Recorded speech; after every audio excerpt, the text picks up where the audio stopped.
Si jemi sërish bashkë në këtë komunikim, ne të ftuarin le të themi në një farë mënyrë e zbuluam, sepse dolëm pak më parë live edhe humbëm disa nga ato gjërat esenciale që Erion Dushi, miku jon I cili është pjesë e këtij podcasti tashmë zyrtarisht me Z, pjesë e këtij komunikimi, edhe ne kemi bërë pjesë të këtij podcasti sepse duam të flasim mbi zgjedhjet, çfarë po ndodh në këto ditë, ju jeni njohur si mirë dhe shumë afër zhvillimeve politike. Jemi në podcast, a mund të drejtojmë njëri tjetrit me ti se do ishte më e udhës në mënyrë që dhe ata që shohin mos mendojnë që ne kemi këtë largësi me njëri tjetrit. Shumë mirë. Shto këtu faktin pastaj që unë jam një fans I gjithë qendresës dhe ti je fans, mendoj që legjitimon edhe gabimet, jo vetëm ato të teknologjisë, por edhe njerëzore nëse do të ishin. Këtu nuk jemi të bëjmë me rastin konkret. Rasti konkret është që qendresa është një grup mbi të gjitha të rinjsh e të rejash që punojnë pareshtur prej vitesh për të ndërgjegjësuar qytetarët, mua të parin, me çfarë po ndodh me jetën time, me taksat e mia, me mënyrën se si po qeverisem edhe po menaxhohem unë çdo ditë në qendrimin tim në këtë tokë. Po në të gjithë këto ti na ke dhënë dorë, edhe unë të falenderoj. Unë I kam dhënë dorë çdo kujt migen dhe juve ju jam borxhli sepse nuk ju kam dhënë kohë mjaftueshëm që të tregojmë atë punë aq të mirë që keni bërë ju me anketime, të raportimet apo pse jo edhe sondazhet tek tuk në lidhje me gjithçka që prek jetën tonë. Tani sot e përmbysëm. Gjithmonë kam qenë unë tek ty dhe përgjigjem. Sot je ti tek unë, tek ne. Unë po kafshoj gjuhën nëse shes sepse nuk e mbaj dot veten pa bërë pyetje në çdo rast. Kështu që uroj që deri në fund të vazhdoj të jemi tillë. Po mirë atëre do t'rregojmë unë pak I ngurt mos përgjigjem. Mirë Erion, si kemi hyrë në le të themi 30 ditëshin e zgjedhjeve, kjo është fushata. Nëse kemi dalë ndonjëherë ne në fushat jemi gjatë gjithë kohës. Edhe në këto zgjedhje u bë pak me pa kuptuar kur është fushata, sepse për shkak të votës së diasporës nisi 4 muaj para dhe pikërisht kur të gjithë u lodhëm, doli dikush dhe tha sot fillon fushata zgjedhore dhe me të drejtë njerëzit thanë, "Ore, po ne kemi 3 muaj fushatë dhe sot filloi." Më shumë se 3 muaj. Kështu që në këtë kuptim si u duket klima edhe situata në këto zgjedhje? Klima dhe situata. Përveç faktit që dallimin mes fushatës zyrtare dhe asaj jo zyrtare e ndjen mediat që janë të detyruara të respektojnë kohën televizive për njërën apo tjetrën palë, ajo që ka njerëzit I shqetëson më shumë janë sekondat në ekranin e televizorit sa herë që dikush flet për të matur fjalën e tyre. Ajo që ndodh në këtë fushat është mjaft interesante. E them këtë nisur nga 2046 emra, të cilët qytetarët kanë të drejtë të votojnë, por nëse ne jetojmë në një qark që nuk na jep të drejtën të votojmë për 42 kandidat apo më pak, çdo kush prej nesh të paktën ka shansin që në 11 subjekte zgjedhore që janë të renditura në listën e votimit, të paktën njërin prej atyre kandidatëve ta njoh më tepër, ashtu sikurse njoh dhe unë faktin që e kam lënë celularin me zile dhe ndërhyt. Në këtë bashkëbisedim gjithçka do ndodhë. Pritet deri në fund të mos ke ndonjë po ndryshe nuk do vinte natyrshëm, se do mendonte çdo kush, ashtu sikurse më shohin në televizion dhe mendojnë që unë jam duke lexuar çfarë më shkruajnë redaktorët, sepse tek çdo hyrje programi që bëj unë, komentet poshtë janë ato, ju jeni të shitur, këto ju ka detyruar pronari këto, dhe nuk mendojnë që në këtë mori mediash, në këtë fushat të rënduar emocionalisht në numër kandidatësh apo mesazhe që përçohen, ka dhe njerëz të lirë që të japin ty një qasje të kuptosh se çfarë mund të bësh ti për të qenë vetvetja, jo për të bërë ato që unë them. Shiko, në komunikimin pas që ne patëm pak më parë, ju po artikulonit një temë që ishte shumë interesante dhe që unë vetë nuk kisha ndaluar ndonjëherë të mendohesha. Dhe ju po thonit që sot ka demokraci, po njerëzit në një farë mënyre nuk janë duke u tregu mjaftueshëm kurajoz ose të kthjellët për ta kuptuar që të veprojnë në këtë demokraci. Pra, mos veprimi ose problemet që kandidatët, le të themi, apo mënyra se si qaset një funksionar partie, kryetarit, liderit, ose qytetarit që dënon të shkojë apo jo, apo qytetari si të votojë nga ana tjetër. Ju po thonin që ka demokraci, po nuk ka njerëz që ta luajnë Ishte kjo pak a shumë? Patjetër, jo, kjo është totalisht. I kthehemi në thelb, çfarë është demokracia? Vjen nga greqishtja, do të thotë demos, popull, kratos, pushtet, pra pushteti i popullit. Demokracia vjen në dy forma. Jo e drejt për drejt dhe e drejt për drejt. Jo e drejt për drejt është kjo që ne po kalojmë sot. Mundësia për të zgjedhur pa u kushtëzuar, pa u detyruar nga askush të ardhmen tënde, që ata që nesër do shkojnë në kuvend të mund të votojnë ligje në favorin tënd. E drejt për drejt është rasti i referendumit ku ti vendos në lidhje me një ligj, me një vendim qeverie nëse është i drejtë apo jo. Pra, më shumë se kurrë, më shumë se më parë, ne sot jemi në një demokraci. Jo të plot, por gati të plot, sepse nëse nuk voton dot për atë pjesën e mbyllur të listave, ti ke kaq shumë emra në listë të hapur, por ke gjithashtu edhe një mori formacionesh të reja që i kanë eliminuar listat e mbyllura dhe t'japin ty alternativën që vota jote të shkojë drejt për drejt tek lista e hapur. Demokracia është. Na takon neve që të marrim përsipër përgjegjësinë, sepse jo çdo gjë vjen pa përgjegjësi, dhe të çojmë në atë kuvend njerëz që do mendojnë nesër për ne dhe nuk do na japin një kafe sot e nesër të na kërkojnë. Tani unë dua ta zgjeroj pak këtë. Sepse shiko, përgjithsisht njerëzit thonë jemi në demokraci dhe presin që gjërat të ndodhin. Pra ti shkon, voton dhe pastaj pret të ndodh. Pra je duke më thënë që gjërat nuk mbarojnë thjesht në ditën e votimit, edhe nuk mbarojnë pa bërë gjë. Do të thënë do duhet që të zgjidhësh një pjesë të halleve dhe vet kur nuk ti zgjidh, për shembull, mbas një viti apo në mes të vitit, apo se për shembull në gjatë periudhës diktaturës ta zgjidhte partia dhe kë Gru Domerje.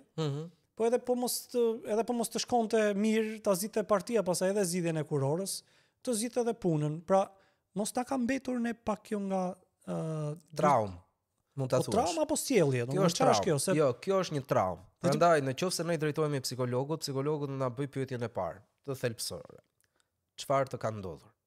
Ajo që na ka ndodhur ne është që ne jemi lënduar aq shumë psikologjikisht sa që sot reagojmë nisur nga ai lëndim që kemi marrë në të shkuarën. Pse ndodh kjo? Sepse jemi mësuar me atë lloj sistemi. Jemi mësuar të kemi frikën edhe kur të vendosim, edhe kur na thonë që je i lirë, ti nuk je i lirë. Sepse së pari ti nuk e besim tek ata që të rrethojnë. Por sot çdo kush duhet marrë përgjegjësinë të dalë përtej murit të shtëpisë së tij. Të dalë përtej guaskës që është mësuar e quan rehati, por nuk është edhe aq rehati, sepse në momentin e parë që përballemi me një vështirësi automatikisht do kuptojmë që ajo rehati është arkmorti ynë për në botën tjetër. Prandaj, sot më shumë se kurrë, ne duhet jemi të zgjuar. Së pari për veten, pra mos ta lëm për orën e fundit, sepse unë shoh shumë ndër njerëzit që njohim gjithashtu që e kanë marrë me një mendje lehtësi këtë pjesën e votimit.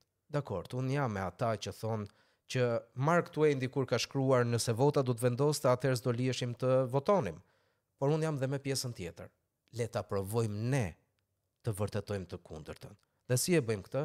Duke menduar ndryshe, duke hequr nga vetja të gjitha ato gjethe që nuk lejojnë degët e reja të prodhojnë më shumë fruta.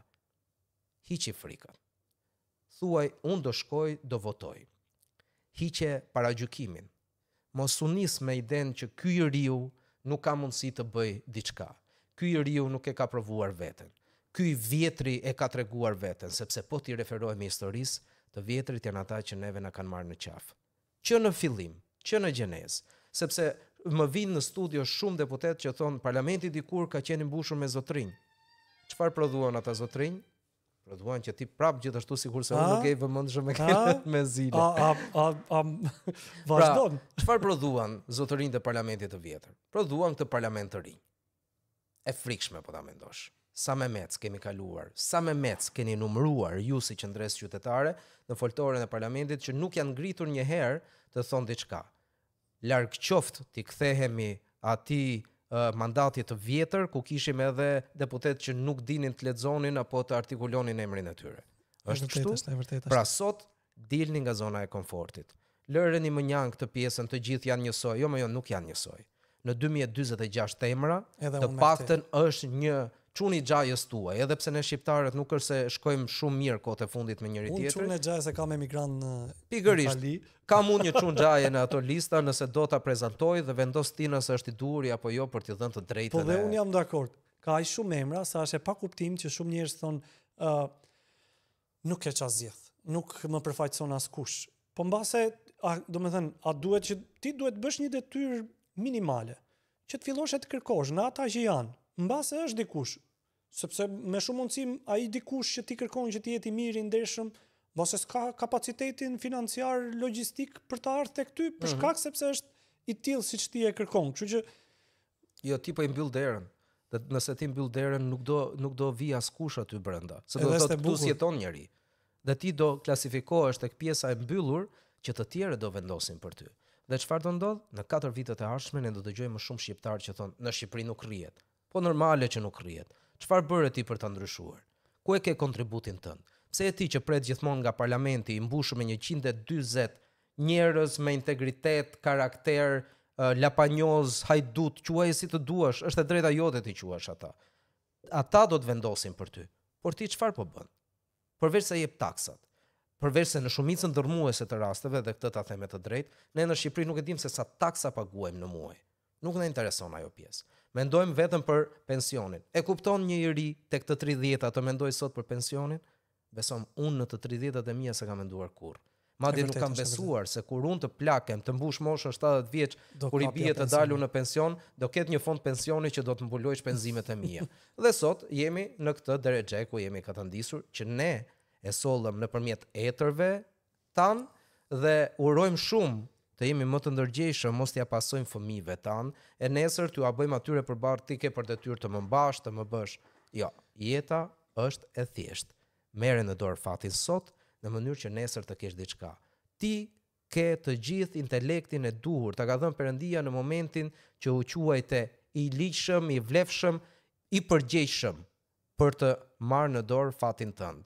Sepse nëse ti zgjodhe gruan, le ta banalizojmë, ti mund të zgjedhësh shumë më kollaj një qeveri që nesër do të drejtojë. Po nëse kanë dështuar njerëzit, atëherë mos bëj të njëjtin gabim. Prandaj përdora pikërisht gruan për këtë rast. Edhe tek ti më futen në këtë perspektivë mendimi, unë në fakt më kujtua edhe një publicist i New York Times që ka bërë një libër relativisht të vogël mbi tiranitë, edhe një nga mekanizmat se si tiranët fitonin më shumë pushtet ose më shpejt pushtet brenda një shoqërie ishte nënshtrimi paraprak, pa një nënshtrim i pakërkuar. Nuk besoj se për referosh Spin Doctors apo jo? Jo. Jo. Okay. Por dhe kjo dhe ai e shpjegonte shumë interesant me disa fenomene. Për shembull, fjala vjen në Gjermaninë naziste, tek e shikonin që kishte një lloj euroforie dhe një lloj propagande.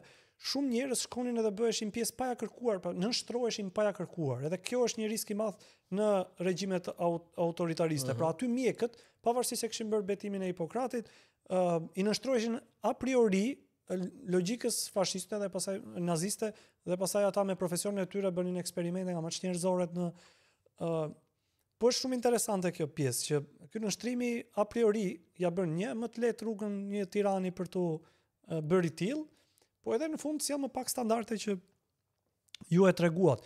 Shiko, në komunikimet që ju bëni sigurisht që kam përshtypjen që pjesa më e madhe e karrierës tuaj përballë ekranit vjen me njerëz të cilët janë politikë, ose që në një farë mënyrë kanë përfaqësuar vendin. Cila është ndjesia juaj? Pasi ke dëgjuar një batare njerëzish, premtimesh, komunikimesh, ndonjëherë justifikimesh, në cila ka ngelur tek ty si esencë kur ti kujton të gjithë ata të cilët kanë qenë përfaqësues dhe kanë folur përballë teje? Mendoj që pjesa dërmuese janë dhjaks, që nuk kanë guximin të përballen me dikë që mund t'ua thotë të vërtetën në sy. Pjesa tjetër janë ata që vetëm ankohen. Dhe për çdo gjë e gjejnë një motiv pse nuk ishin ata fitimtarët. Pra, përballë kësaj çdo gjë jashtë tyre, pra. Çdo gjë jashtë tyre. Nuk ka asnjëherë problem nga brenda. Dhe ky është problemi që karakterizon burrat e shtetit që i mungojnë këtij vendi. Pra ne kemi politikan, Ne kemi njerëz të veshur bukur që mbajnë erë të mirë. Këta janë politikanë. Nuk kemi burra shteti. Burrat e shtetit janë ata që formësuan Amerikat. Janë ata që na mësuan ne se si duhet të trajtojmë më të dobtin, pa u dashur të përfitojmë prej tyre. Janë ata që e çuan botën në hën, qofshin këta edhe rusë në shumicën ndërmuese dhe për një motiv krejt tjetër. Por ata tentuan të shkonin përtej kapaciteteve apo limiteve që koha dhe njerëzit e mëparshëm u kishin vendosur atyre. Ne kemi të bëjmë me njerëz që mendojnë çfarë rroge do marrin në 4 vitet pasuese, dhe jo sa angazhim dhe çfarë përgjegjësie më jep mua vota që do të m'japin qytetarët e zonës në cilin unë ngaroj. Ne kemi sot njerëz të cilët në listën shumë emërore të Mehmetëve të Parlamentit të Shqipërisë gjenden në listat e hapura, dalin der më der ditën e sotme dhe u kërkojnë qytetarëve mbështetje. Për çfarë? Kjo është pyetja ime radhës. Për çfarë? A keni evidentuar ju programe për të marrë rrogën? A flasim për ekonomi? Do i marrim Miguel, le të marrim me radhë. Për të marrë rrogën në 4 vitet e ardhshme, sepse kanë frikë. Është njësoj sikurse fëmijën që vjen në jetë e gjen duke qarë se e frikson ambienti i ri në të cilin ndodhet, nuk ka komoditetin që kishte në barkun e nënës, apo gjithë secilin që mbaron udhëtimin në këtë jetë, që e frikson e përtejma, është e panjohur dhe askush prej nesh nuk e di se çfarë na pret atje. Politikanin e frikson mandati i radhës, sepse nuk janë njerëz profesionist. Ka shumë zgjuar. Janë ligjërues. Ne jemi sot katëndisur në papagall që mundësisht thon gjëra që i ka thënë lideri, ai që drejton. Prandaj po të shohësh edhe formacionet e reja, kjo është ajo që mua më shqetëson. Formacionet e reja që gjenden sot në politikë i referohen gjithmonë një lideri, një person, i cili duket se i di të gjitha dhe i kontrollon të gjitha. Nëse ne nuk shkëputemi dot nga kjo, atëherë nuk do të bëjmë dot përpara. Dhe demokracia këtu fillon, kur ti në vetdijen tënde i je vetes alternativën të mendosh ndryshe. Kaq e thjesht është. Po kur është kaq e thjesht, pse nuk ndodh kështu? Sepse i kthehemi asaj traumës së fillimit. Neve na janë mësuar, shiko, kur je në një punë që i ke të gjitha, fillon institucionalizohesh. Dhe të duket sikur po ike nga ajo punë, do kesh vështirësi, do i fillosh halleve të tjera, pavarësisht se në vendin tjetër ti mund të pritesh akoma më mirë, mund të ofrojnë akoma më shumë dhe karriera jote ka një tjetër perspektivë shumë më pozitive. Ne jemi mësuar me rehatin, jemi mësuar me sigurinë, pa ndryshueshmërinë dhe jemi gati të përulemi. Harrojmë edhe ekzigjencat tona. Përpiqemi që edhe fëmijët tanë ti lëm në atë deregje që jemi mësuar ne, vetëm e vetëm sepse ne nuk guxojmë të ecim përpara. Po unë dhe ti nuk kemi jetuar gjatë komunizmit. Domethënë unë e kam kapur 3 vjeç. Ne jemi rritur nga njerëz që u rritën në komunizëm dhe u dënuan në komunizëm. Këtë nuk duhet ta harrojmë. Po ne jemi produkti prindërve tanë. Ne jemi produkti prindërve tanë, dardha bie në dardh, Miguel. Dhe ata u rritën gjithmonë me frikën. Kujdes çfarë thua se të tjerë do të vinë do ta bëjnë. Kujdes çfarë bën se dikush tjetër do vi dhe do të prish punë. Pra, kjo frikë, paranoj që u mboll në ndërgjegjen e tyre, sot është transmetuar edhe në kockat tona dhe nuk na le të bëjmë dot përpara. Prandaj na dridhen gjunjët teksa përpiqemi të bëjmë diçka të re. Diçka të re, të cilën përpara këtyre zgjedhjeve ne kemi të hapur mbi tavolinë. Kemi një listë shumë emërore. Kemi njerëz të profesioneve të ndryshme. Për herë të parë, kemi profesione të ndryshme dhe jo njerëz të dështuar në profesione që tentojnë të shkojnë në parlament për të bërë diçka.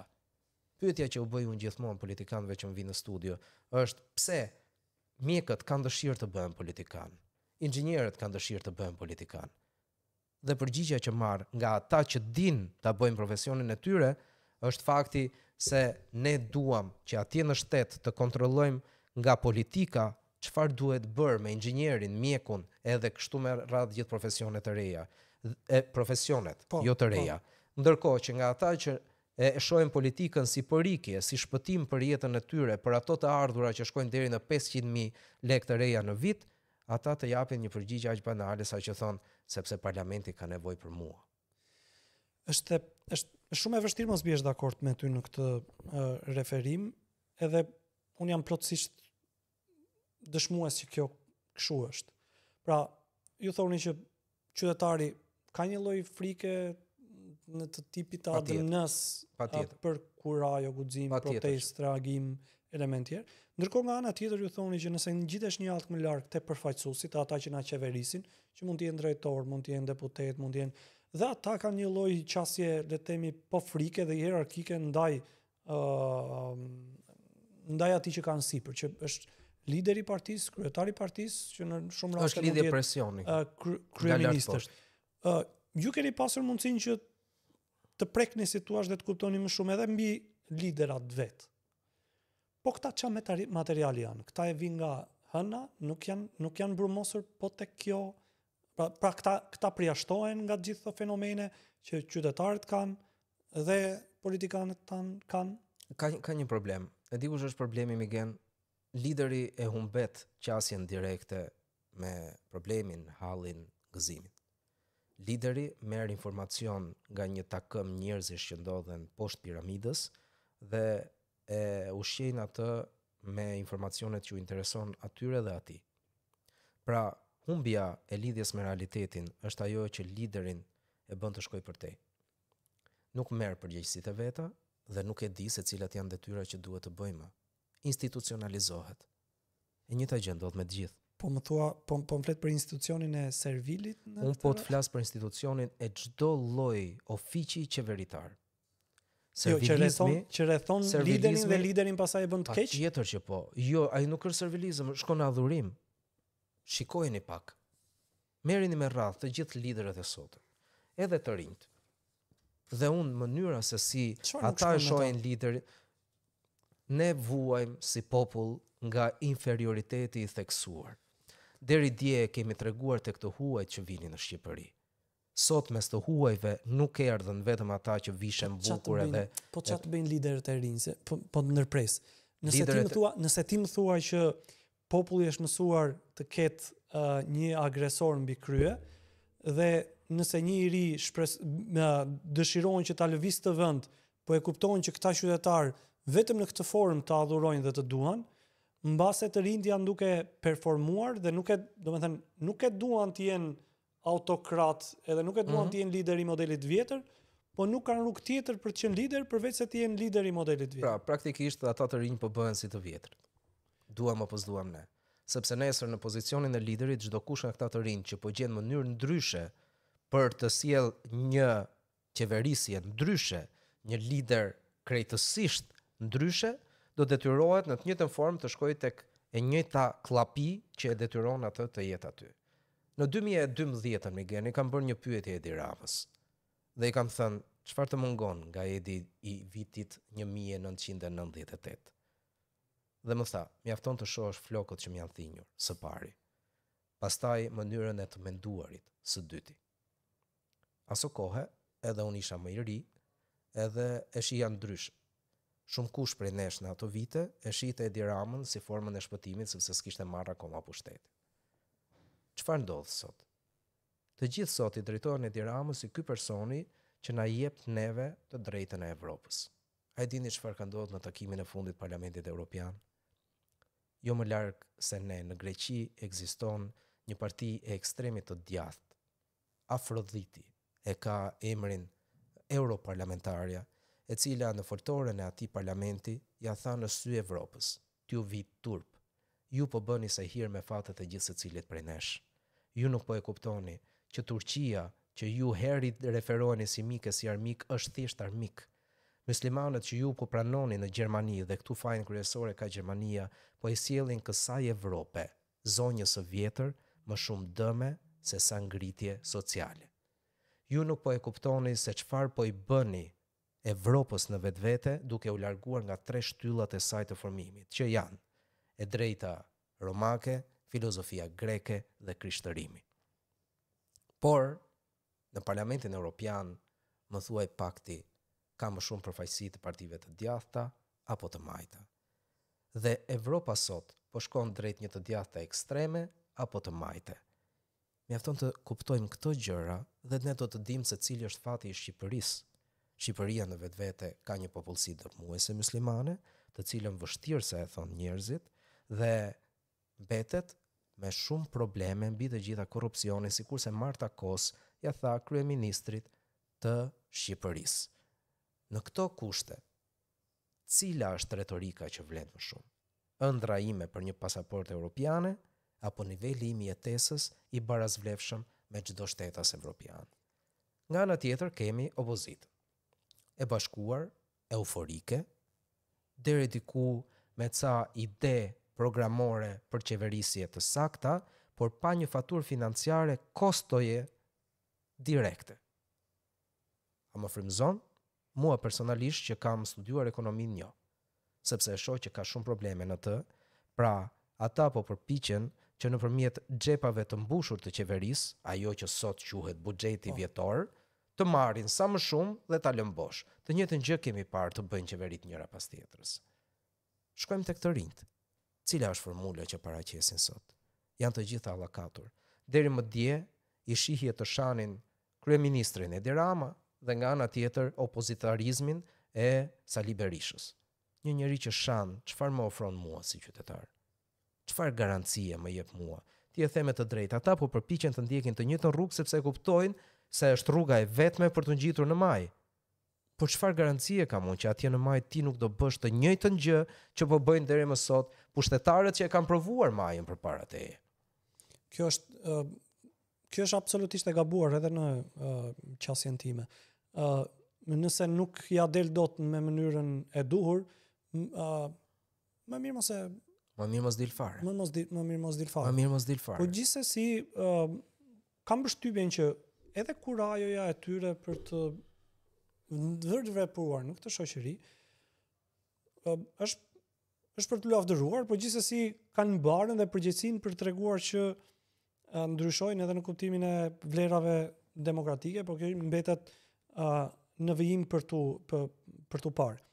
Ajo që doja unë në fakt mbase të pyesja, po edhe për ta le themi për ta qartësuar më shumë. Ju e thatë, kemi kaq shumë kandidat. Kjo është pozitive? Është mjaft pozitive. Në listat e kandidatëve ka profesionist. Është super gjetje. Por përballë dhe unë këtu dua t'i më shoj. Jemi ne. Ne mosbesues, ne që nuk duam të votojmë ditën e votimit sepse mendojmë të gjithë janë njësoj, kur minimumi nuk shohim si vinë njërit prej tyre. Mendojnë që kjo do ishte një lloj indicie për të ftuar qytetarët për të votuar, pra më që ka më shumë sot. Më shumë se sot nuk kanë motiv të dalin të votojnë. Kur më parë nuk e kanë pasur këtë motiv. Deri më dje ishin të detyruar të votonin listën emërore të vendosur nga kryetari i partisë. Sot je ti që mund të vendosësh. Prandaj e thash që prej fillimit. Nëse nuk të pëlqejnë partitë e mëdha, ku kanë një zonë të mbyllur dhe votat e tuaja, pavarësisht se voton jashtë saj, do shkojnë së pari aty, atëherë shko tek partitë e vogla. Aty janë eliminuar pjesa e zonës së sigurt dhe janë vetëm kandidatët që gjenden në listat e hapura. Çoje votën tënde atje. Jepja mundësinë gjithkujt që të tregoj ty se sa mirë është në këtë vend. Unë nuk jam dhe për këtë, të votosh kandidatët e mirë njohur të partive të mëdha të gjendur në listat e hapura. Pse jo? Sepse e kam provuar vetëm i ken. Ne kemi parë në parlament.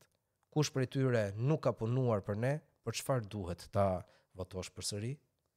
Dhe këtu unë nuk bie dakord gjithashtu me një pjesë nga ne që u vjen gjuna për disa prej tyre që nga lideri nuk u vlerësuan të futeshin në listat sigurta. Më fal. A e kupton se çfarë shoqërie po mbjellim ne? Një shoqëri përtace, që nuk ka guximin të garoj, të provoj veten se sa të mirë apo të këqinj janë përballë popullit, por kanë frikë sepse e dinë që nuk kanë bërë sa duhet për qytetarët e tyre në mënyrë që të marrin mbrapsht edhe besimin që morën herën e shkuar. Kaq. Ka një sjellje të re në mënyrën se si do votojnë shqiptarët sot, edhe një pjesë prej tyre mund të votojnë edhe tani. Kanë filluar madje, sepse kanë shkuar zarfet e diasporës dhe ata e kanë vendosur se kujt do t'ja japin. Dhe për fjalë për domethënë si e shikon ti votën e diasporës? Si e shikon këtë fenomen të ri? Keq, unë votën e diasporës e shoh si një shtojcë e momentit kur kanë ikur nga vendi. Kam takuar jashtë gjithashtu shumë prej tyre. Kam bërë në të shkuarën një reportazh për të parë se sa të suksesshëm janë shqiptarët që shkojnë edhe ndërtojnë jetët e tyre. Shumica prej tyre po, shumë. Por pjesa tjetër është pjesa që ka ngelur në histori. Ka ngelur në histori, Tani i ka ngelur mendja vetëm në momentin që iku. Vetëm kolegu im edhe miku Joni përbashkë të Rigels, tek nishte këto takimet e diasporës, ishte le të themi pataksur se si gjëra që ne prej vitesh nuk i shikonim në Shqipëri, po ndodhin në diasporë. Edhe njerëz që rendin pas liderit, që bien dhe pas liderit, domethënë sepse kanë ikur nga Shqipëria në një moment kur lideri ishte shumë çka. Nuk, shiko. Po këta s'kan ikur prej tyre. A di çfarë na ka dhënë Zoti të mirë neve? Harresën. Dhe tek ata është të mishëruar. Emigrantët tanë kanë harruar të keqen. Mbajnë mend vetëm të mirat. Dhe me atë ide vinë ende sot në Shqipëri. Vinë për emocionet e familjes, që mendojnë se janë të mira, por që fatkeqësisht ne shqiptarët po degradojmë. Po këtë ne nuk e dim në mënyrë absolute. Jo, nuk e dim në mënyrë absolute, por un po marr gjithmonë pjesën ndërmuese, prandaj duhet i referohemi për mos ta përgjithësuar, po i referohemi shumicës. Ose do e kemi më të qartë kur shkojmë rezultatin? Jo, shiko çfarë ndodh. Po ti i referohesh atyre takimeve të diasporës. E the shumë mirë. Janë njerëz që teksa Li Berisha sillen si në 2013-ën, apo në momentin kur ai kishte një grup këngëtarësh në 2005-ën me këngën Shqipëria po ndryshon, dhe tek Edi Rama sillen sikur ai ka dashur që ata të sillen. Çfarë ndodh? Ne thjesht jemi të fandaksur pas liderit. Ne nuk dim të sillemi ndryshe. Ne harrojmë që shumë kush që ndodhet atje, me thonje ka ndërtuar jetën e vet dhe ka arritur gjëra që shumë prej nesh në Shqipëri ndoshta si kemi arritur. Po nuk mendojnë që mund të jetë një pjesë e sentimentit patriotik ku pavarësisht se kush ngjyri vjen, vetëm fakti që bëhet fjalë për një event shqiptarësh, ata emocionalisht me të drejtë e humbin të ruan dhe bëhen pak më euforik se ç'duhet. Migen, të lutem, në Itali, sa italianë njohin kryeministrat e tyre? Pa mos edhe në Shqipëri ministrat për Jo, shkak nuk i njohin. Po nuk është çështja ministra, unë po flas për kryeministrin. Presidentin e Këshillit që kanë ata. Po. Nuk i intereson. Minimumi shqiptarët që shkojnë në Itali duhet marrin pak nga kjo kulturë. Dhe duhet ta kuptojnë se si është politika dhe si duhet të veprojë politika. Ata që jetuan në Itali gjatë gjithë këtyre viteve pan se çfarë bëri populli me politikën. Ja dha mundësinë gjithkujt. Edhe lëvizjes 5 yje, nëse referohesh. Pra, lëvizja 5 yje ishte ajo që qeverisi vendin në momentet më të vështira të pandemisë, u kalua pastaj në një qeveri teknike sepse nuk po përballej, ku i referohemi Mario Draghit e shumë kryeministrave që kaluan aty, por nuk ishte stabilitet. A jemi në një popull kaq i zhvilluar? A mund të mendojmë në njësoj, të paktën një herë? A mund ta çojmë në pluralizëm këtë parlament që duket se është marrë peng? Sepse gjithë ditën u themi atyre që njohim, këta janë njësoj, këta kështu. Jo, po objektivisht, a mundemi? Patjetër që po. Si? Më 11 maj të mendojmë për gjën e parë që duhet bërë, të dalim dhe të shkojmë të hedhim votën tonë, edhe me lëmbosh. Po shko firmos që ti ke qenë i pranishëm aty. Nuk të kushton gjë ta lësh bosha të flet, apo të vesh një kryq të madh sipër. Ti ke marr pjesë në votim. Ti nuk e lën të tjerët të votojnë për ty. Sepse minimumi do thush, unë e provova. Pse është kaq e vështirë ta provoj? Po sepse e kam provuar 30 vite. Me kë? Me të njëjtat argumente? Me të njëjtat lista emërore? Pra ka nevojë për të ndryshuar një lloj çasti. Patjetër që po, sepse në 2045 emra, të paktën prej tyre janë 1800 që janë të rinj, janë persona me integritet, janë njerëz që në lagjen tuaj i gjeni çdo ditë në formën e tyre më të thjeshtë. Tani do të pyes edhe për median. Tani të gjithë këta zotrinj që ne ndonjëherë kemi pak kështu kritika, i shikojmë që të jenë prodhuar superstar, edhe për shkak të rolit medias. Vëmendjes që media u jep gjithsesi. Edhe mbase pyetja edhe personalisht, po edhe pastaj për media. Je gjendur ndonjëherë në rastin ku këtë make-upin që ata ndërton për shkak të punës së përditshme dhe ndonjëherë të banalitetit të së keqes që ndonjëherë kalon kështu si pa u vënë re, ti kesh dhënë një dorë ndërtimit të këtyre statujave që rinë në piedestal? Nuk dua ta veçoj veten nga gjithë situata, por unë i kam me fakte ca gjëra të shkruara, edhe të thëna, edhe të regjistruara, edhe të publikuara, që unë kam dashur gjithmonë të tregoj në forma të ndryshme, ndoshta dhe jo të drejt për drejta, që diçka po bëhet mirë apo keq. Kur i referohemi emrave të caktuar, shiko, nga që bashkëshortja ime gjithashtu bën të njëjtën gjë. Ne jemi në luftë të vazhdueshme. Nëse unë duhet të marr të rinj dhe t'i promovoj, apo emra të mëdhenj, big, Po. tek të cilët duket që unë di më shumë. Por Dhe në si rezulton politik, balanca? unë s'dua të tregoj që di unë më shumë. Unë dua të tregoj që unë e kam gabim. Unë dua të tregoj që më shumë din ata që më shohin. Dhe ata që më shohin duhet të marrin qasjen e dikujt që deri dje nuk e kishte mundësinë. Për këtë jam zënë me shumë emra të Partisë Demokratike të profilit big, që vinin dhe në studio më thonin që ne nuk kemi mbështetjen e medias. Dhe I thash kush? Kur? Pse? Sepse këtë nuk kuptojnë. Vetëm ankoheshin me këtë lejtmotiv, që media nuk na mbështet, dhe thash kush? Ja ku e keni studion. Çfarë dini të thoni?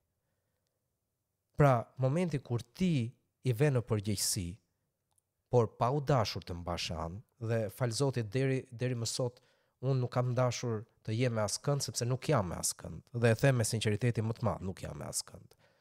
Por në këtë luftë mediatike, ku duket se njerëzit do shkojnë të ndjekin atë të madhin, ti do rrekesh gjithmonë ose do ndihesh keq.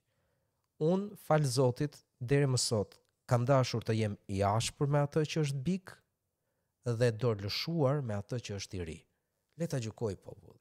Nuk jam budallënj, shiko. Në media ekziston edhe një përshtypje që ata që na ndjekin nuk janë aq të zgjuar. Unë besoj të kundërtën. Ata që na ndjekin janë më të zgjuar se sa ne dhe po më gjykojnë edhe për atë që unë bëj. Prandaj, unë gjithmonë, sidomos gjatë kësaj fushate të gjatë, ja kam dhënë mundësinë të rinjve që të promovohen dhe tek të cilët kanë parë diçka, që kanë një dellë, që nesër, pse jo, të jenë edhe prijës, jo vetëm në rolin e një kandidati. Tani do bëhemi pak më konkret. Edhe mbase diçka mund të kuptoj në ato që thuaj, por unë me miq ndaj një rubrik ku liderat të cilët marrin pjesë në këto zgjedhje, të ftuarve ju shkëpus një opinion mbi ta, edhe pasaj mbas kësaj është një gjë kam shtypin akoma më interesante. Duhet të jem shkurt, të jem gjatë.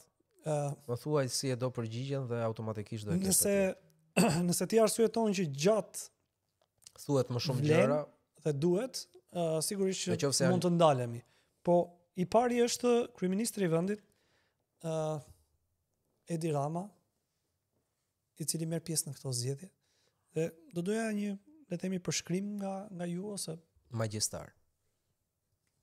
Magjistar? Edi Rama është një magjistar. Çfarë magjie I ka bërë në vendit? Ai ka bërë çdo kënd të besoj që po jeton në zemër të Evropës. Po deri më dje ne nuk e kishim menduar kurrë që po jetonim aty. Je duke më thënë që ky është një magjistar I perspektivës le të themi religjioze, ku magjistari është I vërtet se një magjistar. Që do të thotë po e them perspektive, një magjistar që e bën një gjë të vërtet, dhe kjo është pak yn tek spiritualistët dhe religioni, apo për magjistarin iluzionist? Dëgjoj, nëse unë do mbaj jam pastaj, unë do dal nga vetja. Dhe thash, për sa kohë që unë s'kam interes për askënd, unë do të jem vetëm kështu. Gjithkush le ta lexoj si doj. Të lutem ma lër këtë të drejtë që ta them. Unë po ta jap përgjigjen. Kështu që jo e mjaftueshme ishte, po thash po gërmoj edhe pak. Sali Berisha. Sali Berisha. Phoenix. I vetmi person që është ngjallur nga hiri I tij, edhe Joni, disa herë. Besoj kam thënë të gjitha. Kjo edhe Joni është I dhimbshëm, po ashtu ka ndodhur. Edhe Joni. Të vërtetës. Lulzim Basha. Njëri batutës. Unë se kisha njohur kur Lulzim Bashën në këtë petk. Por të siguroj që I shkon më shumë ky petk. I shkon më shumë për te politikanit. Domethënë nuk është për politikë. Po I sugjeron të ndjek prirjen e re. Në zhanrin e komedisë. Interesante. Ilir Ilir Meta, disa thonin që ishte kingmaker. Unë besoja që ishte politikan, që dinte të luante. Por sot Ilir Meta është e keqja e vetës. por pati qenë dhe kingmaker. Edhe politikan. Edhe politika. Ka një shprehje shumë interesante që thonë politika është bërë aq intensive sa politikani për së gjalli ka kohë të shikojë edhe fundin e vet. Prandaj të thash, unë besoj ta dash atë pjesën fundore. Tom Doshi, Mr. Money. I bëjmë punë? Shumë.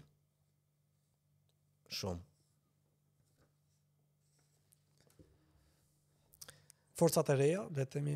Domethënë mos të referohem te një person, si te Adriatik Lapaj që më kemi përpara. Jo, te Adriatiku, po them është fasha e të rinjve, deri tani ishin vjetrit. Hym tek të rinjt. Adriatik Lapaj.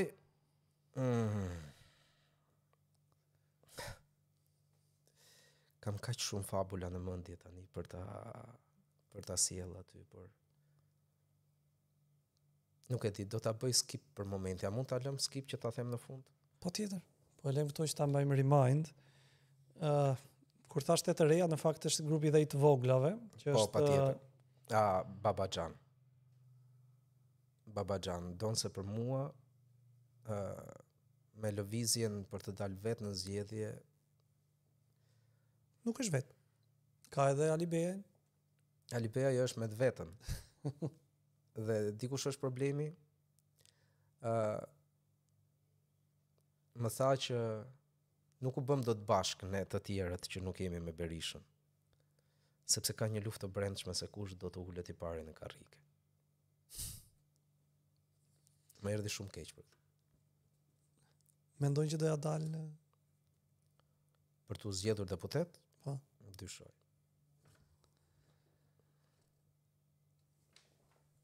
Endri Shabani. Endri Shabani.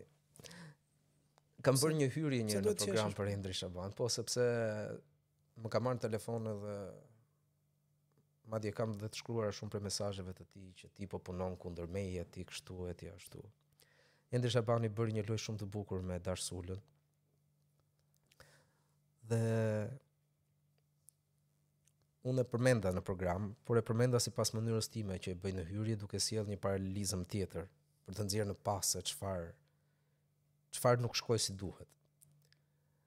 Endri Shabani është djali që nuk përputh dot shkollimin me zotësinë.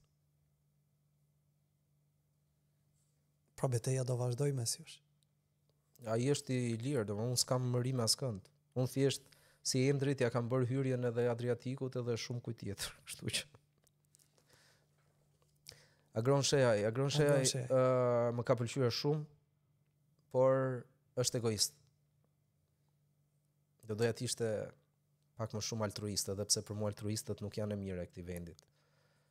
I vjen e keq e vendit nga një egoist? Nga një egoist i vjen e keqja e ekipit që besojnë tek ai. Arlind Qori? Arlind Qorin e kam njohur për herë të parë në takimet që mbante Fshehurazi këtu në 2011, në mos gabohem. Kam Fshehurazi sepse kanë qenë në një shtëpi private tiranase. Shkova aty sepse një miku im kishte dëgjuar, kishte kontakt me këtë dhe tha ja se dua të flasim, por idetë e Arlindit janë shumë larg botës që dua unë. Më vjen keq. Shumë larg. Nuk ishin botë të njëjta? Ishte shumë marksist, me ca ide të lexuara që nuk përputhen me atë që ka nevojë bota sot. Dhe unë them që bota sot ka nevojë për më shumë dashuri. Adriatik Lapaj, le ta lëm të fundit. Nuk e di nëse do të arrij atë që duam ne, apo nëse do jetë i kënaqur me atë që do ai. Ja bukur ishte. Të shpresojmë që të gjejë një harmoni midis të dyjave. Kjo është e gjitha për Adriatikun. Mbas edhe pak më shumë për ne. Kemi tjetër? Kemi një tjetër, po kemi një fash tjetër që është shumë interesante, po unë dua të bëj një pyetje ndërmjetme, sepse më kujtove gjithë këtë mekanizmin e fabulës. Dhe nga i gjen këto fabulat? Lodhem një javë, dhe më beso kur ta them një javë, për të rrëmuar në kujtesën time të gjërave që kam lexuar e përjetuar, apo të atyre që më sugjerohen nga përditshmëria për të gjetur përputhje. Pra, nuk është kollaj. Këtë javë do flas për emigracionin, sepse dua që përgjatë kësaj fushate t'ua them ca gjëra shqiptarëve që nëpërmjet ndërgjegjes së tyre të japin përgjigje. Pra ti nuk ke një libër me fabula që i lexon? Po, a mund të përmend një emër këtu, Andi Mustafaj? Është një djalë i cili drejton një organizëm Brain Gain në Partinë Demokratike. E kam pasur vetëm një herë në program, një djalë shumë i lexuar, për mua ndoshta një nga ata që duhet të drejtoj Partinë Demokratike nesër. Dhe më solli një libër të Ezopit. Ezopi është një filozof grek, sklav dikur në Greqinë e lashtë, por që fal zgjuarësisë së tij fitoi. Mbijetonte mbi. Kjo është e gjitha dhe prandaj e përmenda vetëm për të thënë që këtë libër e kam sepse e kam dhuratë nga ai, por mos është duke të shërbyer fabula e kam përdor, siç i ka shërbyer Ezopit? E kam përdor një herë, herën e fundit paktën, e përdora në lidhje me fushatën ku po hym, sa të zgjuar duhet të jemi ne, çfarë duhet të presim nga ai që nesër do na drejtojë jetën edhe jetesën tonë, dhe ja nisa Andit, por që nuk i pëlqeu. Kështu që sepse i prekte të gjithë drejtuar. Prandaj kësaj radhe do kem një mesazh për të gjithë ata që janë ulur në karriget e drejtuesve të shtetit. Ajo që bën ti në fakt është e jashtëzakonshme, sepse faleminderit. Unë nuk mund të bëj një kështu, domethënë shterim të fabulës, po sigurisht që njerëzit e kanë shumë më të lehtë dhe shumë më të thjeshtë të kuptojnë ku janë ata, veprimet e tyre dhe cila është më e mirë për ta kur i vjen mes një fabule. Dhe sa herë ti i vjen mes një fabule apo mes një rrëfimi që tashmë e ke bërë të përjafshëm edhe ne jemi abonuar. Sigurisht e bën më të mirë. Por nëse shumë njerëz nuk e kanë shquar zërin tënd me figurën, unë po e bëj le të themi këtë informacion që për te i figurës zëri jot ndodhet edhe tek filmat e animuar. Edhe unë që kam fëmijë të vegjël, e kam më të përditshme tani, se mbase kur isha unë i vogël zëri jot mungonte, sepse shumë mundsi kemi qenë të dy të vegjël. Po, e drejtë është. Po tani që jam me kalamaj dhe shof edhe ri edhe i them, ja ky zëri i këtij është i shokut të babit. Edhe unë kam zgjedhur që për këtë, meqense ti tani kam përshtypjen e rënjosur edhe tek fëmijët, ose zëri jot është rënjosur edhe tek fëmijët. Para një viti, në mos gabojmë, kam hapur TikTok për herë të parë. Dhe tek videot që hodha aty, shumë prej komenteve janë ende të shkruara, është ua, ky është zëri me cilin unë jam rritur, ky është zëri i eroj tim të preferuar. Të them të drejtën, ka qenë pika kulminante e asaj që jam ndier i kënaqur me punën që kam bërë. Se i kam bërë gjatë këtyre viteve, por nuk kam pasur këtë feedbackun se si e shihnin të tjerët punën që unë bëja, pavarësisht se unë e dua shumë të dubloje filma për fëmijët. Por duke parë këtë qasje që ata kanë ndaj zërit tim dhe personazheve që kanë bërë, sepse jo gjithmonë kanë bërë personazhe të mirë, pozitiv, që është një sukses i sigurt.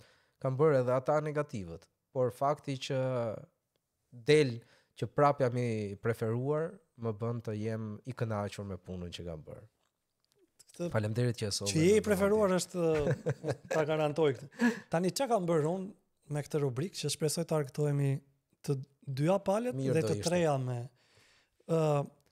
kam zgjedhur nga një karakter kartuns, vizatimor, edhe tek unë do ta sjell përpara teje dhe do e lexoj, të kërkoj që të marrësh kohën që pse jo ti vesh emrin e ndonjë politikani, partie apo grupi shoqëror që Por që mos i ketë njëjti të gjithë. Që po.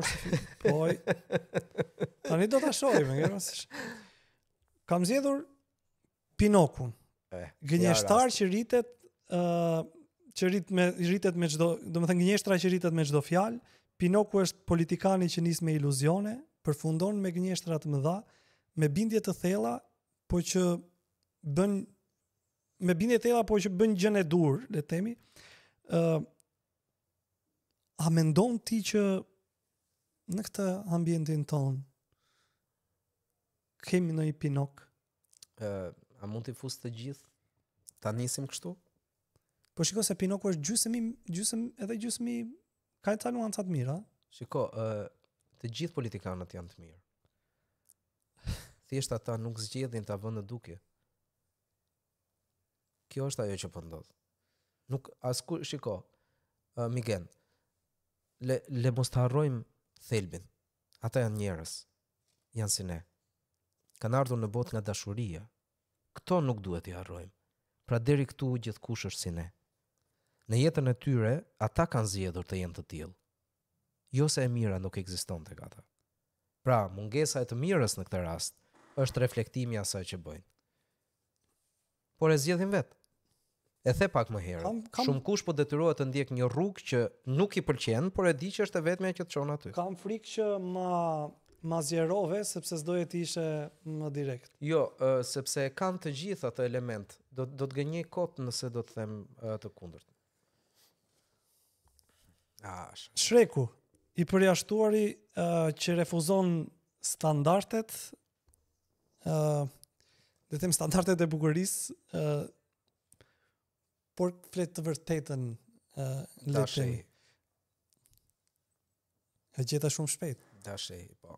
Kisha 2-3 fraza. Nuk është nevojë. Domethënë, Shreku nuk ka njeri që thotë që është i keq. Kështu që njeriu që është i përjashtuar për pamjen, por që ka më shumë etik se ata që sundojnë. Kjo është. Po ja ngjisim. Po të dëgjosh Dashej, do e kuptosh që ai ka të gjitha këto elemente. Mirë atëre. Jo se është i shëmtuar, nuk dua të hyj tek ajo, por i referohem gjithçkaje. Atëre, i radhës është Tomi. Pushteti i madh, jo do ndesh pak, po kam bërë këtë përgatitje. Po. Pushteti i madh, por jo inteligjent. Përfaqëson autoritetin ose sistemin që ka mjete, forcë, kontroll, por që gjithmonë dështon të arrijë qëllimin për shkak të arrogancës dhe paaftësisë vet. Po, kush është tek ne? Po që arrogancën Tomi është lulbash. Dhe unë që në fillim kur më the Tomi, unë e lidh me personin që ka gjithçka, por në momentin e duhur nuk përdor asgjë nga ato që ka dhe humbet. Po mirë tani.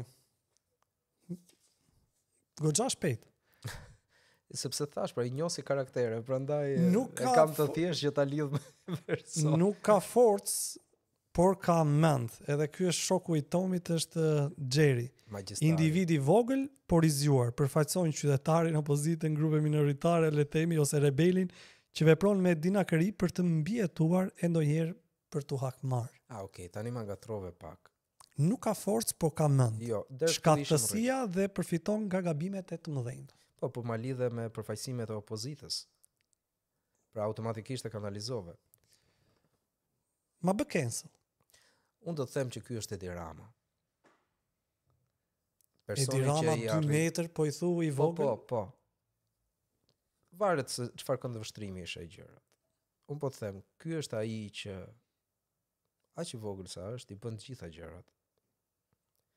Dhe të gjithëve ndonë se ky ja nxin jetën Tomit. Po ta them sinqerisht, ja nxin jetën Tomit. Lërbasha se kështë. Po, thuj edhe ashtu. Mund ta vësh, unë prandaj po ti radhis në linjë të drejtë për drejtë gjitha. Kështu që të gjithë duan. Interesante. Mirë atëre. Po t'jap Barbin. Kukulla perfekte në një botë të sajuar. Përfaqëson standardin e pamundur, le të themi shoqëror dhe estetik të vendosura simboli i suksesit, por le të themi të imponuar pak kështu nga jashtë i karrierës luksit. Shiko, me operacionet plastike kohët e fundit Barbie nuk ekziston më. Këtë duhet ta thej. Ai duke më thënë që ka jemi më shumë te Hirushja se sa te Barbie, por që kjo është relative. Edhe ndoshta te kaluam diçka tek pjesa me Z e kësaj interviste që e tham tek pjesa pa Z. Më vjen keq që në këtë listë nuk shoh një përfaqësi më të denjë femërore. Sepse femra ka shumë, të shkathta janë sa s'ka, por që janë të pakta në marrjen përsipër të gjërave. Kështu që kur i referohem Barbit dhe në ato parametra, unë nuk dua të vej një emër, se nuk e kam.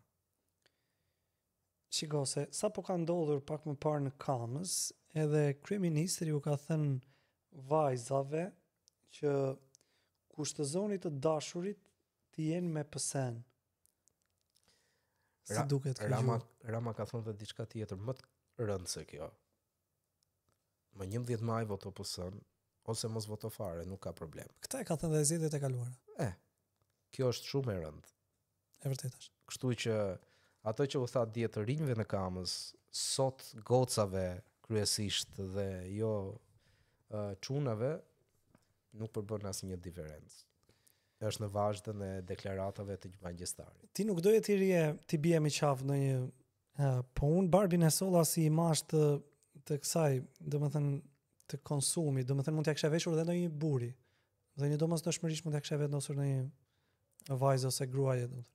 Është shumë djallëzore që një fytyrë aq ngjëllore t'ja vije. Kështu që mos ja marrim merita të vajzave dhe grave. I ka marrë çift. Është Keni. Kukulla pa rol, ose le të themi dekorativuesi, nuk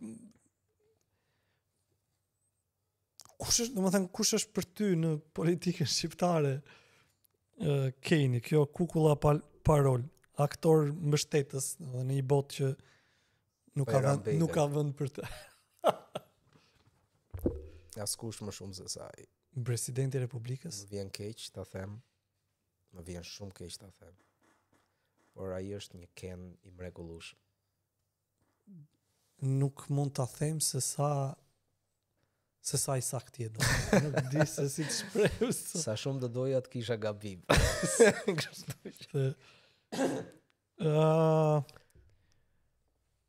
Atëre.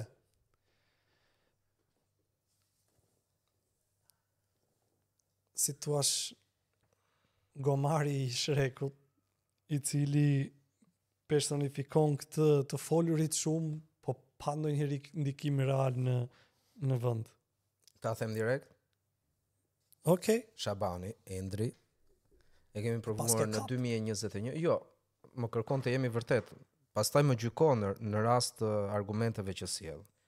Në 2021, nëse mba mend ka garuar gjithashtu, dhe ishte ai që sillte alternativën e re në zgjedhje. Por ajo që bëri Endri Shabani në ato zgjedhje ishte thjesht një autobus. Kësaj radhe, unë do them që ai duhet jetë i lumtur që ka Adriatik Lapajn. Sigurisht në koalicion i e bler. Shiko, i fundit është një sjellje që kam përshtypjen, po më duhet ta gjej përpara në telefonin tim, që shkon edhe tek regjia. Imazhi. Është Minions. Shiko, Minions janë shumë interesant, se Minions turma që ndjek verbërisht liderin. Po, nuk po themi për turma, po themi për individin. Pjesëtar i bindur i masës pa vullnet kritik, Minions ndjek çdo që ka pushtet, pavarësisht se kush është dhe çfarë bën. A gjej kush është Minioni? Minioni. Minionin unë do doja ta shija më shumë si pjesën e atyre që shkatërrojnë çdo gjë, por në fund ndërtojnë vetëm gjëra të mira. Por ai specifikim që i dhe ti është kaq i sakt, edhe do i qëndrojmë atij deri në fund.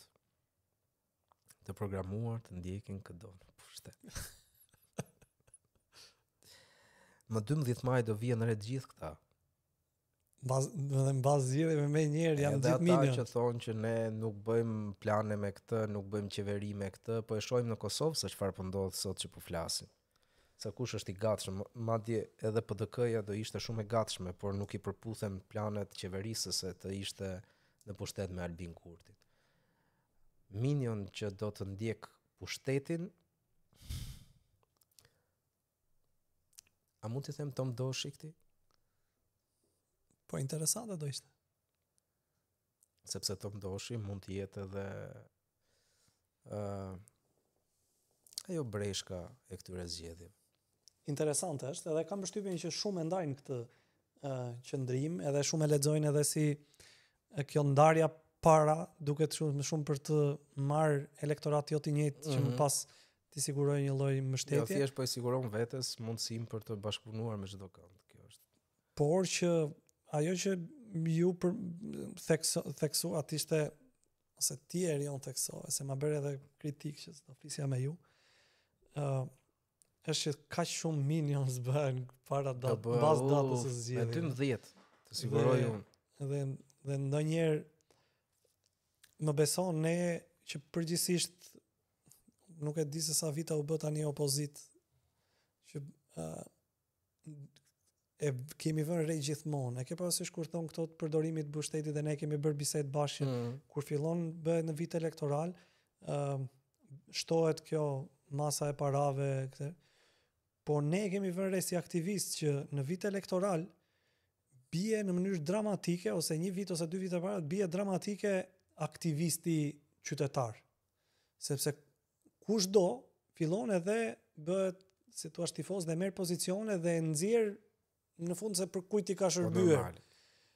Edhe ne kemi vuajtur gjithmonë këtë pjesën e vakumit që individët, profesionistët, njerëzit, aktivistët lën si vakum kur bëhet fjalë për aktivizëm qytetar që është mbrojtje e interesave të qytetit, po këta fillon edhe i gjenë më rrallë, sepse o kanë ikur dhe pastaj fillon edhe shtohen. Është edhe një interesant që sa më njëherë sa marrojnë zgjedhjet, zërat që janë nga perspektiva e qytetarit dhe janë aty të paanshëm fillojnë edhe shtohen, sepse përgjithsisht janë ata që nuk ja kanë dalë të fitojnë, nuk ja vlen të rish me opozitën se i ka zhgënjyer kushdo qoftë opozita dhe i shtohen radhëve të elitarëve, të ndeshëmve, të dregullve dhe është kaq e vërtet, fatkeqësisht. Por unë them shqyr që jeni ju që bëni aktivizëm vërtet dhe ju veçoj jo sepse bëni protesta. Sepse ky duket si një mision sotëm për të ndarë atë që aktivizohet për qytetin dhe atë që nuk e bën. Jo, ju bëni një punë hulumtuese. Një punë hulumtuese bazuar tek meritat e të rinjve që janë angazhuar pranë jush. Prandaj kam dashur gjithmonë të jem borxhli ndaj punës që bëni, ku në tryeza gjithashtu vini përballë ata që kanë në dorë të rregullojnë dhe ata që nga poshtë vuajnë indiferencën e tyre. Në gjetje, në anketime, në raportime, vazhdoni të shkëlqeni po njësoj. E them këtë sepse para se të fillonte fushata, isha i mendimit që ndoshta nuk duhet të bëja atë hyrje në programin tim gjatë këtij muaji. Me idenë që s'kisha pse të ndikoja kënd. Por pastaj thash, jo, unë duhet të lej gjurmën time. Nesër, të paktën askush nuk mund të më vi mua të më thotë ti çfarë bëre. Sepse unë do gjykohem për atë pushtet që më është dhënë. Dhe në media, pushteti që të është dhënë ty, është të tregosh të vërtetën. Pra, në qasjet e mia, askush nuk do lexoj që Erioni është i paguar nga X apo filani, është i akorduar, akredituar referuar në filan apo filan parti e kështu me radhë. Por dua që në këtë muaj ku duket sikur jetojmë në ëndra dhe jo në jetë, të mos harrojmë plagën tonë. Plaga jonë është gjithmonë e hapur dhe dhemp. Pavarësisht se zbukurojmë tani, mjellim lule në lulishte, mbushim gropa në rrugë, mbyllim kapaqe pusetash, ato janë ende aty. Nesër do bëhet po njësoj pas zgjedhjeve. Sepse ndonë se tha kryeministri që nuk kemi një fond pensionesh, u parashiku një fond pensionesh, jo më larg se dje, u promovua që do bëhen 1000 kilometra rrugë të reja në Shqipëri. Pra, ne pas kemi lek, edhe nuk duam, nuk di se si ta them këtë gjë, dhe nuk dua që askush prej nesh të gënjehet. Por dua gjithashtu të jap dhe mesazhin tjetër, që këtë 11 maj askush të mos rehatohet në kafen e lagjes, sepse është ditë e diel, mos të tentoj të shkoj në plazh, sepse është gjithashtu pushim dhe mund të jetë diell e vap, por le ta bëj një xhiro nga ajo qendër votimi. Lëre bosh është mesazhi im. Mjafton që ti ishe aty. Dhe the, unë isha po e lash bosh. Ç'n si ka pastaj. Por ti ishe aty. Bëj tënde. Dhe mos të gënjehemi nga asgjë tjetër. Dhe diçka tjetër që dua ta shtoj. Është bërë modës në media, bëhen sondazhe shumë. I ke vënë? Ja vërtet. Sondazhe që gati janë të njëjtë, lëvizin diku aty poshtë renditjet e tyre. Më doli dhe mua nga pyetjet e mia kjo. Do erdhi një lasivita, cili është raporti juaj me një tjetër bashkëpunëtor me sondazhet? Unë nuk i besoj sondazhet. Pse? Koha e ka treguar që askush nuk duhet i besoj sondazhet e exit pollet. Sepse ato ndoshta në thelb kanë për qëllim vetëm diçka, të fiksojnë atë që duhet të bësh ti. Pra, ne themi çdo ditë media sociale është ajo që po na përdor neve. Në të njëjtën formë përdoren të gjitha format të tilla. Kështu që harrojeni, le të thonë sondazhet që fiton X-i apo Y-i. Ti shko dhe jepja mbështetjen tënde atij që ti mendon. Apo nuk të pëlqen të fitoj X-i apo Y-i. Shko jepja atij tjetrit që ti mendon se e meriton të jetë aty. Nuk shkon dëm vota jote. Sepse ky është dhe ajo që po thon njerëzit, vota ime do shkoj dëm, nuk shkon dëm. Harroje këtë gjë që shkon dëm. Vota jote do të jetë aty. Nuk prodhon atë gjë që do ti të prodhonte, por do bëj ndryshimin në të përgjithshme. Është vërtet që edhe un kam një qasje disi ndryshe me këto sondazhet nga mënyra se si qasen për konsum publik. Pra, ne jemi një le të themi strukturë që edhe vetë kemi prodhuar sondazhe në mënyrë shpeshe, po diferencon qëllimi dhe nga mënyra se si ti bën një sondazh. Pra, unë do isha shumë pranues nëse partitë politike zhvillojnë sondazhe për të përmirësuar punën e tyre. Pra, qëllimi i sondazhit është i brendshëm i një strukture për të përmirësuar punën le të themi të vetë. Sondazhi duhet të jetë i të shkuarës, mendoj unë, dhe jo i të ardhmes, parashikues. Sondazhi që bëjmë ne, le të themi, që parashikojmë të ardhmen, ka një dozë shumë të madhe të riskut që ata të cilët mbështesin dikë që nuk fiton, të demotivohen, të influencohen dhe automatikisht të gjejnë rrugët për të shkuar tek fituesi. Dhe kjo sigurisht nuk është e mirë nëse ndodh kështu, po që ka një risk të madh të ndodhë. Risku është aty, por ne kemi një popull që është i zgjuar, Miguel. Unë këtë do ta besoj deri ditën e fundit. I kthehem hyrjeve të programit tim, ndoshta për ta mbyllur se kemi shkuar për tej. Po. Jemi kështu. Më sugjeruan shumë kolegë që ta thjeshtoj sepse është disi e vështirë për të kuptuar mesazhin. Dhe u thash jo. Nuk kam se ta thjeshtoj. Unë po i drejtohem atyre që më ndjekin. Ata që më ndjekin mua janë ata që më kuptojnë në këtë lloj forme. Prandaj dhe ky në fundit është misioni i medias, të orientoj popullin, jo ta trajtoj atë si mediokër, si të pavlerë, si të pakuptueshëm, duke i ofruar prodhime apo versione mediokre të gjithçkaje që na përfshin ne në të përditshmen tonë. Prandaj unë jam i bindur që shqiptarët janë të zgjuar. Pra, tolerojnë, por janë të zgjuar. Dhe këtë do e vërtetojnë më 11 maj. Kjo është e gjithë. Absolutisht, po dhe unë ndaj të njëjtat qëndrime me ju. Ne kemi ardhur në fund të kësaj bashkëbisedimi, e nisëm pak me vështirësi teknike, por ja dolëm të jemi më shumë se një orë kam shtypje në komunikim, ka kaluar në çik shpejt. Do të thotë që ka kaluar më shumë se ç'duhet. Do të thotë shkoj mirë. Por unë të vlerësoj që bashkëbisedimi dhe biseda jote ishte e sinqertë dhe shumë precize. Nuk u mundove të fshije asgjë nga ato që ti kishe në mendjen tënde, edhe unë në pritshmëritë e mia mora më shumë se sa kisha bërë për plan të merja në kuptimin e mesazheve dhe le të themi atyre copzave fisnikërie le të themi në artikulim, kështu që të falenderoj. Faleminderit ty që më ftove, shumë suksese në këtë rrugtim të së vërtetës, dhe mos harrojmë asnjëherë, ajo që bota ka nevojë sot nuk janë ëndra elektorale, është shumë dashuri dhe një jetë më e mirë.